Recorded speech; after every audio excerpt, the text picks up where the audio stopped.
Hi hello నమస్తే, నేను Apparao Jabardasth artist. Please subscribe MR news ని సబ్స్క్రైబ్ చేయండి, లైక్ చేయండి, షేర్ చేయండి, కామెంట్ చేయండి. పక్కనే ఉన్న ఐకాన్ బెల్ టచ్ చేస్తే వారి అప్డేట్ న్యూస్ అంతా మీకు వస్తుంది. Good luck to MR news. This is Apparao Jabardasth. చదివిన చదువు కంటే కూడా వాళ్ళు టెక్నాలజీ మీద డిపెండ్ అయిపోయేటటువంటి పరిస్థితులు. ఈరోజు ఆర్టిఫిషియల్ ఇంటెలిజెన్సీ వచ్చిన తర్వాత డాక్టర్ యొక్క పనితనం చాలా తగ్గిపోయింది. బ్లడ్లో ఎన్ని శాంపిల్స్ తీయాలో అన్ని శాంపిల్స్ తీస్తున్నారు, సిటీ స్కాన్లు తీస్తున్నారు, అన్ని ఎంఆర్ఐలు తీస్తున్నారు. ఆఖరికి ఎలక్ట్రానిక్ సిస్టంలోనే మొత్తం జబ్బు చెబితే దానికి సంబంధించినటువంటి మెడికల్ రిప్రజెంటేటివ్స్ లేదా కంపెనీలు చెప్పినటువంటి ప్రిస్క్రిప్షన్స్లో ఆ మెడిసిన్స్ వ్రాసి డాక్టర్లు చదివిన చదువు కంటే కూడా యంత్రాల మీద ఆధారపడేటువంటి పరిస్థితుల్లో డాక్టర్లు ఉన్న ఈ రోజుల్లో కూడా నర్సు అనేవాళ్ళు అత్యంత కష్టమైనటువంటి వృత్తిలో ఈ నర్సింగ్ వృత్తి చాలా కష్టమైనటువంటిది. కారణం, డాక్టర్తో ఒబిడెంట్గా ఉండాలి, చాలా పేషెన్సీతో ఉండాలి. పేషెంట్ యొక్క మనస్తత్వం డిఫరెంట్గా ఉంటుంది. వాళ్ళని జబ్బు తగ్గాలంటే మీలో ఓర్పును బట్టే వాళ్ళ జబ్బు తగ్గుతుంది. అంత ఓర్పు మీరు ఉంటేనే ఆ పేషెంట్కి మీరు అటెండెంట్గా మీరు ఉండగలరు, మీ సర్వీసులు మీరు అందించగలరు. మీలో ఎప్పుడు మీ పెదాల మీద చిరునవ్వు ఉండాలి.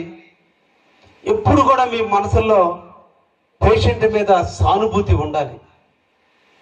ఎంత కష్టమైనా ఇష్టంగా మలుచుకుంటే ఆ పేషెంట్కి మీరు సర్వీస్ చేయగలరు. ఆ పేషెంట్ మీద ఏమాత్రం కష్టం అనిపిస్తే నీ మనస్సు నెగటివ్గా ఆలోచిస్తే అతను పేషెంట్ ఇబ్బందులు పాలయ్యే పరిస్థితుంది. ఎందుకంటే దేవుడు మన నుదుటి రాత రాసి మనకి జన్మనిచ్చాడు. తల్లి తనువునిస్తుంది, తండ్రి పెంపకాన్ని ఇస్తాడు, సమాజం మనకి జ్ఞానాన్ని ఇస్తుంది. జబ్బు చేస్తే ఆ జబ్బు నయ్యేందుకు నర్సింగ్ కేర్ వల్లే ఆ పేషెంట్ తొందరగా కోలుకుంటాడు. మెడిసిన్ కంటే కూడా రూములోకి రాగానే డాక్టర్లు 24 గంటలు ఒక్కసారి చూస్తే నర్సు అనేటువంటి వ్యక్తులు చూసేటువంటి పలకరింపు, అమ్మ, అక్క, చిన్నాయన అనేటువంటి వర్డ్ వాళ్ళకి ఎక్కడ లేని ఆనందాన్ని ఇస్తుంది. అప్పుడు కన్న బిడ్డ కంటే, కట్టుకున్న భర్త కంటే, లేదా కట్టుకున్న భార్య కంటే కూడా ఎనలేని ప్రేమ బిడ్డ మీద పొనుకున్నప్పుడు ఫస్ట్ నర్సు మీద ఎక్కువ ప్రేమ ఉంటుంది. అంటే ఆ నమ్మకం ఉంటుంది. ప్రేమ అంటే ఆ నమ్మకం ఉంటుంది.